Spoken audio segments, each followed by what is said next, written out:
नमस्कार विद्यार्थी मित्रांनो. मागील तासाला आपण पाहिले की भरती आणि ओहोटी कशामुळे निर्माण होते. या भरती ओहोटीची कारणं काय आहेत आणि भरती ओहोटी असताना आपण समुद्रामध्ये कोणती काळजी घ्यायची किंवा समुद्र काठावर असताना कोणती काळजी घ्यायची. प्रामुख्याने ही बाब ही महत्त्वाची आहे. विद्यार्थी मित्रांनो, आपण उत्साहाच्या भरामध्ये पर्यटनाला जातो आणि नेमका या उत्साहाच्या भरामध्ये आपली सद्विवेक बुद्धी त्या ठिकाणी काय होते, नष्ट होते. सद्विवेक बुद्धी जागृत ठेवायची आणि अशा पर्यटनाचा आनंद घ्यायचा. हरकत नाही, निसर्गाचं स्वरूप हे पाहावंच, निसर्ग डोळ्याने भरभरून पाहावा, पण या निसर्गावर मात करू नये. निसर्गातील काही नियम आहेत, या निसर्गातील नियमांचं पालन करणं फार महत्त्वाचं आहे. कारण निसर्गापुढे भल्या भल्यांनी हात टेकलेत. बाळांनो, या निसर्गाचा जर आपण निसर्गाविरुद्ध वागलो तर त्याचे काय दुष्परिणाम होतात हेही आपण पाहतोय. असंख्य झाडं तोडली गेली आणि या झाडं तोडल्यामुळे काय झालं तर प्रदूषण झालं, पर्यावरणाचा ऱ्हास झाला. त्यानंतर पर्जन्याची क्षमता होती, ती पर्जन्याची क्षमता कमी झाली. म्हणून मित्रांनो, काय करायचं, आपल्याला निसर्ग नियमानुसार वागायचे, पर्यावरणाचं रक्षण करायचं आहे. आपण पाहत होतो की भरती आणि ओहोटीचे फायदे काय आहेत, भरती ओहोटी कशामुळे येते आणि भरती ओहोटीमुळे मानवी जीवनावर त्याचा काय परिणाम होतो. मग या भरती ओहोटीच्या वेळासुद्धा रोजच्या रोज बदलत असतात. कशा बदलतात त्या, तर भरती ओहोटीची जी वेळ आहे, या भरती ओहोटी ही नित्य सतत घडणारी प्रक्रिया आहे. आज भरती ओहोटी आली आणि आता महिन्यानीच येणार भरती ओहोटी, अशातला भाग नसतो. भरती आणि ओहोटी ही दररोज घडणारी प्रक्रिया आहे, सतत घडणारी प्रक्रिया आहे. दिवसातून 2 वेळा भरती येते. बघा कशी होते ते. भरतीची ज्यावेळी कमाल मर्यादा गाठल्यानंतर ओहोटीला सुरुवात होते, तसेच पूर्ण ओहोटी झाल्यानंतर भरतीला सुरुवात होते.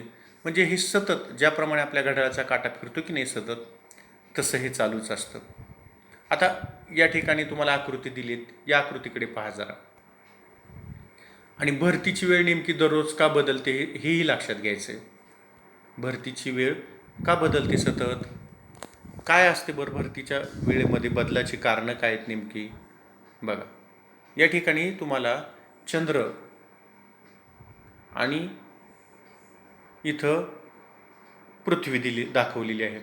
क1 ड1, इकडं क1 क आणि इकडच्या बाजूला म्हणजे पश्चिमेला ड आणि ड1. आता चंद्र एक ज्या ठिकाणी आहे त्याच्या विरुद्ध बाजूला काय आहे, ज्या ठिकाणी चंद्र जर क या केंद्रावर चंद्राचं गुरुत्वाकर्षण शक्ती असेल तर त्या ठिकाणी भरती येणार. आणि त्याच्या विरुद्ध बाजूला म्हणजेच ड या ठिकाणी बघा, क या ठिकाणी जर भरती आली पृथ्वीवर तर त्याच्या विरुद्ध बाजूला म्हणजे ड या ठिकाणी भरती येणार. पण आपला नियम काय आहे की चंद्र हा पृथ्वीच्या भोवती फिरत असतो. मग तो पुन्हा क1 या ठिकाणी गेला. क1 या ठिकाणी गेल्यानंतर बघा, आता क1 या ठिकाणी गेल्यानंतर त्याच्या विरुद्ध बाजूला म्हणजे ड1 या ठिकाणी भरती येणार आहे.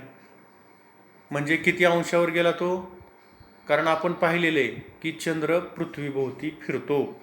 मग तो फिरत असताना त्याच्या प्रतिपादी स्थानावर म्हणजे क या ठिकाणी जर भरती आली तर त्याचं प्रतिपादी स्थान म्हणजे काय, त्याच्या विरुद्ध बाजूचं ठिकाण.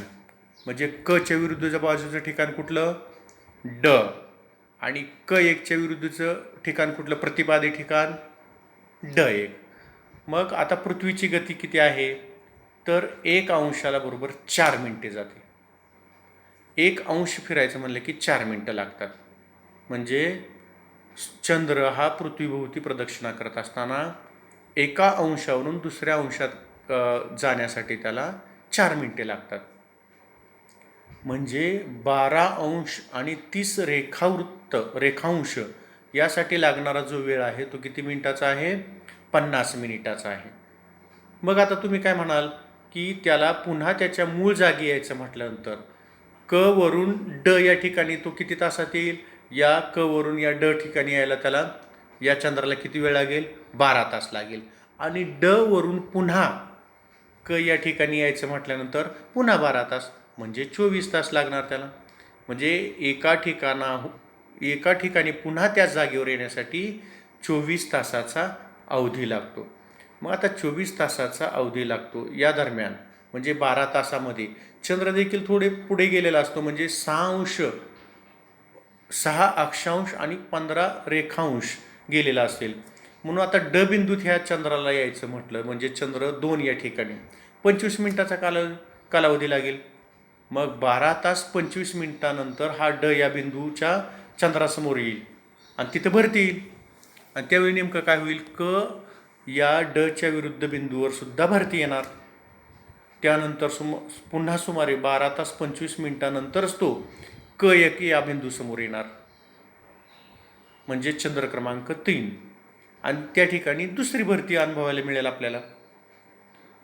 त्याच वेळी ड एक या ठिकाणी सुद्धा भरती असेल. बघा, म्हणजे पृथ्वीवर तो 1 अंशाने भरतीच्या त्या ठिकाणची स्थिती बदलत असते, कारण चंद्र पृथ्वीच्या भोवती फिरतो. मग चंद्र असा त्याच्या भ्रमण कक्षेमध्ये ज्या ज्या अंशावर तो जाणार, ज्या ज्या रेखावृत्तावर तो जाणार, ज्या ज्या अक्षांशावर तो जाणार, त्या ठिकाणी ही भरती येणार. आणि त्याच्या विरुद्ध बाजूला म्हणजेच आपण काय पाहिलं त्या ठिकाणी, काय शब्द आहे त्याला? प्रतिपादी ठिकाणी म्हणजे त्या ठिकाणी प्रतिपादी ठिकाणी भरती येणार. म्हणजे ही भरती केव्हा असणार आहे? किती वेळानंतर असणार आहे? तर त्याला पुन्हा त्या ठिकाणी येण्यासाठी 12 तास 25 मिनिटाचा अवधी लागणार आहे. मग बघा आता या 2 भरतीच्या वेळामधलं अंतर किती असतं? 12 तास 25 मिनिटं. आता हे तुम्हाला करून पाहायसाठी काही काही उदाहरणं दिलेली आहेत त्यांनी. बघा, पसरट आकाराचं एक भांडं घ्यायचं. हे भांडं सपाट जमिनीवर किंवा टेबलावर ठेवायचं.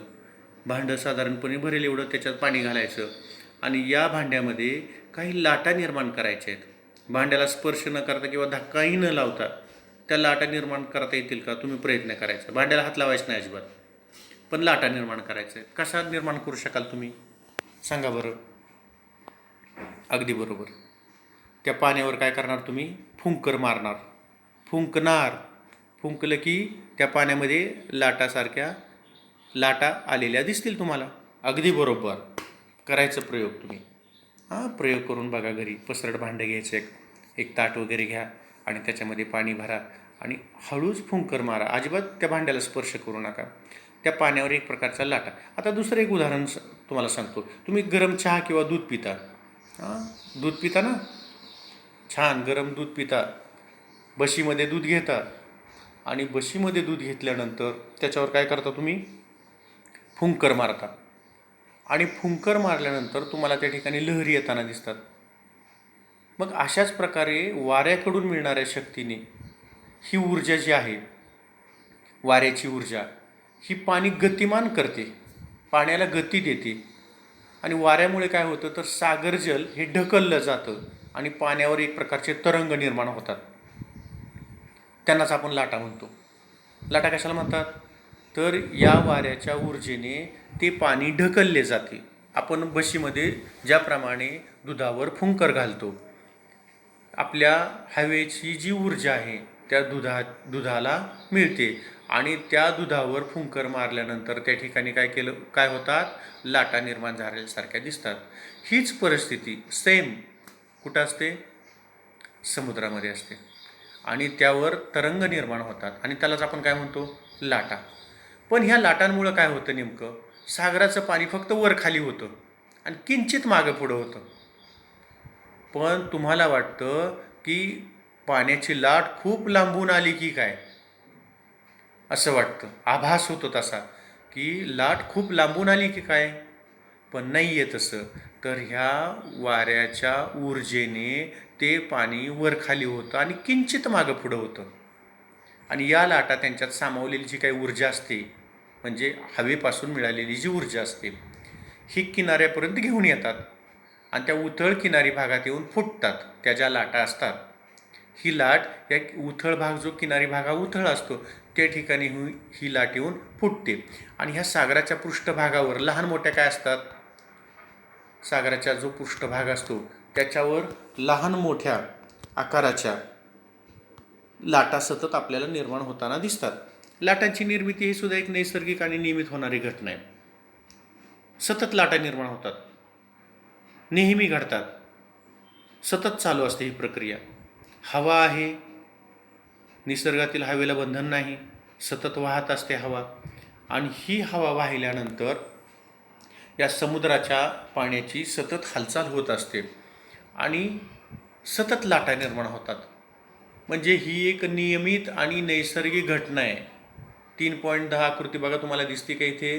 किनाऱ्याकडे लाटा येताना दिसतात तुम्हाला, दिसल्या का? छान. आता या लाटेची रचना बघा कशी. तर आपल्याला रचना पाहिजे की लाट येते कशाने. तर वाऱ्यामुळं काय होतं, तर सागरी जल जे आहे हे उचललं जातं आणि त्याच्यासमोर एक खोलगट भाग तयार होतो. ज्या ठिकाणी वारण येतं त्या ठिकाणी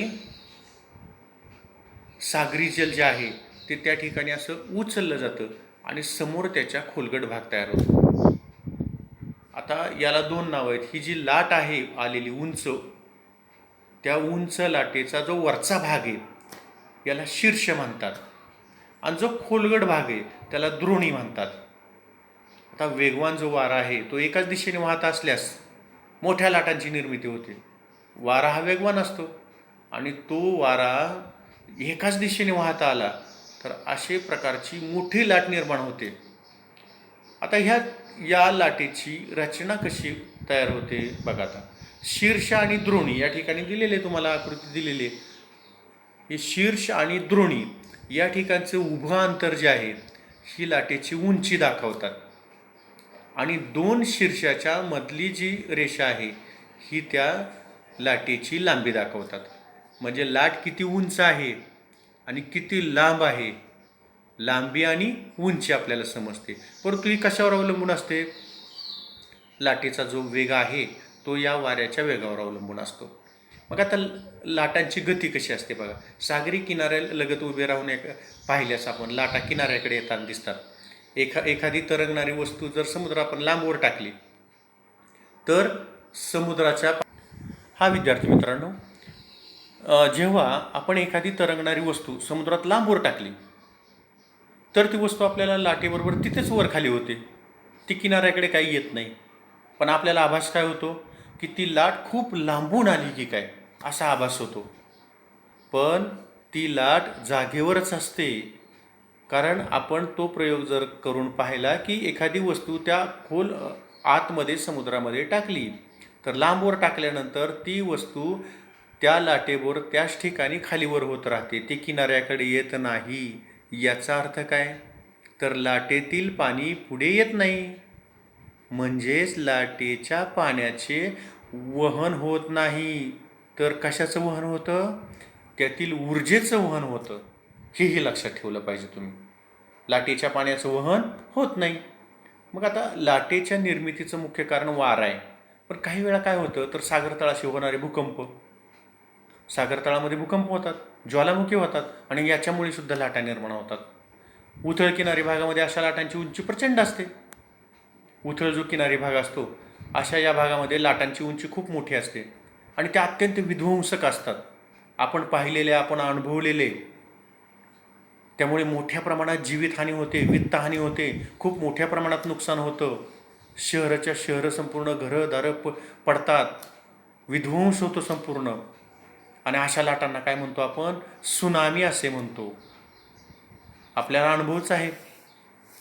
2004 साली सुमात्रा आणि इंडोनेशियामध्ये, या इंडोनेशिया आणि सुमात्रा बेटांमध्ये भूकंप झाला होता आणि त्या भूकंपामध्ये प्रचंड सुनामी लाटा निर्माण झाल्या होत्या.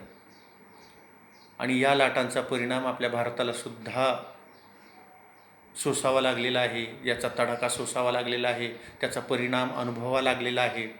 भारताचा जो पूर्व किनारा होता आणि श्रीलंका या देशालासुद्धा त्याचा फटका बसला होता. कितीतरी अतोनात नुकसान झालं, जीवितहानी झाली, वित्तहानी झाली. पण लाटांमुळे काय होतं तर समुद्रात घुसलेला जो भूभाग आहे या भूभागाची झीजसुद्धा होते. तर उपसागरासारखा सुरक्षित भाग ज्या ठिकाणी असेल त्या ठिकाणी वाळूचं संचयन होतं आणि पुळण निर्माण होतं. काही फायदे आहेत आणि काही तोटे आहेत. निसर्गाकडून काही फायदेही मिळतात आपल्याला, लाभही होतो आणि काही नुकसानही होतं. म्हणजे उपसागरासारखा जो भाग आहे या ठिकाणी वाळूचं संचयन होतं आणि पुळण निर्माण होतं.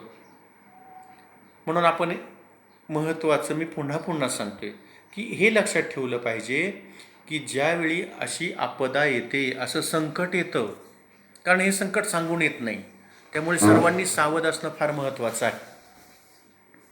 जे समुद्राच्या जवळ राहतात, समुद्राच्या बाजूला राहतात, समुद्राच्या किनारपट्टीत लगत राहतात, त्यांनी तर फार महत्त्वाचं लक्षात घेणं आवश्यक आहे की सागराच्या सानिध्य असलेले जे काही प्रदेशामध्ये भूकंप झाला, किनारी भागामध्ये सुनामीचा धोका निर्माण होतो, अशा वेळी काय करायचं, काय खबरदारी घ्यायची, तर या किनारी भागापासून दूर जायचं, किनारी भागापासून दूर जायचं किंवा समुद्रसपाटीपासून जेवढं उंचावर जाता येईल एवढं उंचावर जायचं. यामुळं काय होतं तर जीवितहानी टाळता येते. आपल्याला घरं तर काय उचलून नेता येत नाहीत, आपली स्थावर मालमत्ता काही उचलून नेता येत नाही, त्यामुळे त्या भानगडीत काही पडायचं नाही. तसा प्रसंग आला तर फक्त जीविताचं रक्षण करण्याच्या उद्देशाने काय करायचं, आपण त्या किनारी भागापासून दूर जायचं. आपल्याला जेवढं नेता येईल तेवढं न्यायचं, आवश्यक असेल ते जीवनावश्यक वस्तू, खाद्यपदार्थ जवळ घ्या आणि जेवढ्या लवकर तातडीने ताबडतोब किनारी भागापासून दूर जाता येईल तेवढं किनारी भागापासून दूर जा किंवा समुद्रसपाटीपासून उंचावर जा. तरच काय होईल, तुम्हाला तुमच्या जीविताचं रक्षण होईल. हे पहा विद्यार्थी मित्रांनो, या ठिकाणी काय करायचे तर पुन्हा पुन्हा सर्वात महत्त्वाची बाब म्हणजे भरती आणि ओहोटी ही तुमच्या दृष्टीने तुम्ही मोठे होणार आहात आणि तुम्हाला हे आत्ताच चांगलं तुमच्या मनावर बिंबलं गेलं पाहिजे.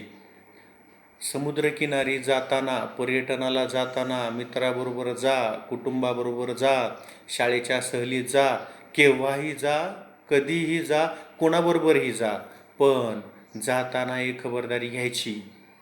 सागर किनारी फिरताना किंवा पाण्यात खेळताना आपण त्या भरती आणि ओहोटीची काळजी घ्यायची. त्या वेळा कोणत्या आहेत त्याची काळजी घ्यायची, त्याची माहिती घ्यायची, नाहीतर गंभीर दुर्घटना घडू शकतात. आपल्याला तिथल्या भरती आणि ओहोटीच्या वेळा माहिती असणे गरजेचं आहे. त्या ठिकाणचे जे स्थानिक असतात, मच्छीमार असतात, स्थानिक गाईड असतात, त्यांना विचारणं फार महत्त्वाचं आहे की या ठिकाणी भरतीची वेळ केव्हा आहे, ओहोटीची वेळ केव्हा आहे. तरच समुद्रामध्ये आतमध्ये जा, नाहीतर किनारी बसून समुद्राचं दर्शन घ्या, छानपैकी समुद्र पहा, डोळ्यांनी भरभरून पहा. आणि या वेळा माहीत करून घेण्यासाठी तुम्हाला त्या ठिकाणची त्या दिवसाची तिथीसुद्धा माहिती असणे आवश्यक आहे. तिथीच्या पाऊणपट, त्या ठिकाणची तिथी जी आहे त्याच्या पाऊणपट केलं की ती पूर्ण भरती असण्याची वेळ असते. आता बघा तुम्ही, समजा तुम्ही सागरकिनारी चतुर्थी या तिथीच्या दिवशी आहात, म्हणजे चतुर्थीच्या दिवशी, चतुर्थीला उपवास असतो तुमचा, असतो की नाही? हां, ठीक आहे. मग चतुर्थीच्या दिवशी म्हणजे चौथा दिवस असेल, कृष्ण पक्षातला किंवा शुक्ल पक्षातला चौथा दिवस म्हणजे चतुर्थी. त्याच्या पाऊणपट म्हणजे 3, त्याच्या किती पाऊणपट म्हणजे किती झाले 3. याचाच अर्थ त्या दिवशी दुपारी 3 वाजता व पहाटे 3 वाजता पूर्ण भरती असेल. म्हणजे चतुर्थी जर असेल तर त्याचा म्हणजे चौथा दिवस, त्याच्या पाऊणपट करायचं. म्हणजे पाऊणपट किती झाली बोला? पाऊणपट म्हणजे 3, 1, 2 म्हणजे अर्धा, 1 पट, 2 पट म्हणजे निम्मा, 3 पट म्हणजे पाऊण आणि 4 पट म्हणजे पूर्ण. म्हणजे तुम्ही जर चौथ्या दिवशी असाल चतुर्थीच्या तर त्याच्या पाऊणपट म्हणजे 3. याचा अर्थ त्या दिवशी दुपारी 3 वाजता आणि पहाटे 3 वाजता पूर्ण भरती असेल. आणि त्याच्या साधारण 6 तास पुढे म्हणजेच रात्री 9 आणि सकाळी 9 वाजता पूर्ण ओहोटी असेल. त्याच्या साधारणतः 6 तास पुढं, म्हणजे 6 तास पुढं पूर्ण ओहोटी असेल, रात्री 9ला आणि सकाळी 9ला. आता स्थलकालानुसार यात थोडाफार फरक होऊ शकतो, म्हणजे अक्षांश आणि रेखांशामुळे याच्यामध्ये बदल होऊ शकतो. आता भरती ओहोटीबरोबर एखाद्या ठिकाणच्या सागरी किनाऱ्याची रचना कशी आहे, उतार कसा आहे, खडकाळ भाग आहे का, किनाऱ्यावर जवळील प्रवाह कोणता वाहतो, याचा विचार करून आणि स्थानिक जे आहे तिथले या स्थानिकांशी चर्चा करून मगच समुद्रात खेळण्याचा आनंद घ्या. स्थानिक लोकांना माहिती असतं की या ठिकाणी रचना कशी आहे, समुद्र सांगतात स्थानिक लोक की या ठिकाणी खोल समुद्र आहे, या ठिकाणी सागर किनारा धोकादायक आहे, तरीही आपण उत्साहाच्या भरात त्याच्यात उडी घेतोच. तसं करता कामा नये. तर स्थानिक लोकांशी चर्चा केली पाहिजे, त्याची रचना जाणून घेतली पाहिजे, उतार कसा आहे ते पाहिलं पाहिजे, त्या ठिकाणी खडकाळ भाग कसा आहे याचंही निरीक्षण केलं पाहिजे. त्याचप्रमाणे किनाऱ्याजवळून कोणता प्रवाह आहे का, वाहतो की काय, याचाही अभ्यास केला पाहिजे आणि मगच समुद्रामध्ये खेळण्याचा आनंद घेतला पाहिजे. आता अष्टमीच्या दिवशी येणाऱ्या भरती ओहोटीच्या तुम्हाला वेळा सांगायच्यात. आलं का लक्षात? अष्टमीच्या दिवशी येणाऱ्या वेळा सांगायच्यात. हे पहा, या ठिकाणी पुळणची आकृती दाखवलेली आहे. त्याचप्रमाणे आता स्वाध्याय पाहायचा आपल्याला. या पाठाखाली जे प्रश्नांची उत्तरं दिलेली आहेत, या प्रश्नांची उत्तरं तुम्ही तुमच्या वहीमध्ये सुंदर अक्षरात लिहायची. बघा, जोड्या लावून साखळी बनवा. प्रश्न पाहिला आहे, जोड्या लावा आणि त्याची साखळी बनवा. अ गट दिला आहे, ब गट दिला आणि क गट, त्याच्यामध्ये लाटा. अष्टमीच्या दिवशी लाट कशी येईल, ते क गटामधले त्याची म्हणजे लाटा कशा केव्हा येतात, कशा येतात, अ गटाची ब गट, ब गटाची क गट, आणि ह्या अशा जोड्या लावायच्या आणि त्याची साखळी बनवायची. आता भौगोलिक कारणं त्या ठिकाणी लिहायची, थोडक्यात उत्तरे लिहायची. पुढील बाबींचा भरती ओहोटीशी कसा संबंध असेल तेही लिहायचं आहे. प्रश्न 5वा बघा, भांगाची भरती आणि ओहोटी निरीक्षण करायचे. आकृती 3.8, या ठिकाणी आकृती 3.8चे निरीक्षण करायचे. आकृती कोणत्या तिथीची, चंद्र, सूर्य व पृथ्वी यांची सापेक्ष स्थिती कशी आहे याचाही तुम्हाला अभ्यास करायचा. त्यानंतर फरक स्पष्ट करा, भरती आणि ओहोटी. त्यानंतर लाट आणि सुनामी लाट यांचा संबंध पाहायचा आहे. त्यानंतर भरती आणि ओहोटीचे चांगले आणि वाईट परिणाम कोणते तेही तुम्हाला सांगायचे. भरती आणि ओहोटीचे चांगले परिणामसुद्धा आहेत आणि काही वाईट परिणाम आहेत, तेही लिहायचे. आता उपक्रम बघा, सागरी किनारा असलेल्या भागाला भेट द्या. आता काही भेट देऊ शकत नाही, कारण का, कोरोनामुळे लॉकडाऊन. आता आपण सागरी किनाऱ्याला भेट देऊ शकत नाही. किनाऱ्याकडे येणाऱ्या लाटांचे थोड्या उंचीवरून निरीक्षण करायचे. ठीक आहे, कोरोनाची परिस्थिती निवळल्यानंतर आपण पर्यटनाला आपल्या फॅमिलीबरोबर किंवा शाळेची सहल जाऊ शकते, त्यावेळी आपण त्याचं निरीक्षण करू शकू. येणाऱ्या लाटा आणि त्यांच्या दिशा बदलतात का ते पाहायचे आणि ते शिक्षकाच्या मदतीने काय करायचे, याचे उत्तर शोधायचे. सागरी लाटांपासून वीज निर्मिती कशी केली जाते यांची आंतरजाल जे आहे म्हणजे इंटरनेटद्वारे माहिती मिळवायची आणि अशा प्रकारची वीज निर्मिती कोणकोणत्या ठिकाणी होती तेही शोधायची तुम्हाला. बघा, सागरी लाटापासून वीज निर्मिती फार मोठा प्रकल्प आहे आणि चांगला प्रकल्प आहे तो. म्हणजे सागरी लाटा ह्या नित्य प्रक्रिया आहे आणि नेहमी घडणारी प्रक्रिया आहे, नैसर्गिक आणि नियमित घडणारी घटना आहे. पण याचा फायदा माणसाने काय करून घेतला पाहिजे की या लाटांपासून विजेची निर्मिती केली पाहिजे. म्हणजेच आपल्याला या निसर्गापासूनच, या निसर्गाचा उपयोग करून आपल्याला आपल्या उपयोगी वस्तू तयार करता आली पाहिजे. ही फार महत्त्वाची बाब आहे आणि अशा प्रकारे तुम्ही इंटरनेटवरनं याची माहिती घ्यायची की सागर लाटांपासून वीज निर्मिती कशी केली जाते, कोणकोणत्या ठिकाणी होते, त्या ठिकाणांचा शोध घ्या. आणि अशा पद्धतीने आपण या तासिकेला भरती आणि ओहोटी हे प्रकरण अभ्यासलेलं आहे. विद्यार्थी मित्रांनो, घरी राहा, सुरक्षित राहा, काळजी घ्या आणि खूप अभ्यास करा आणि या पाठाचे पुन्हा पुन्हा वाचन करा आणि या पाठावर प्रश्न जे विचारलेले आहेत त्यांची उत्तरे लिहा. धन्यवाद.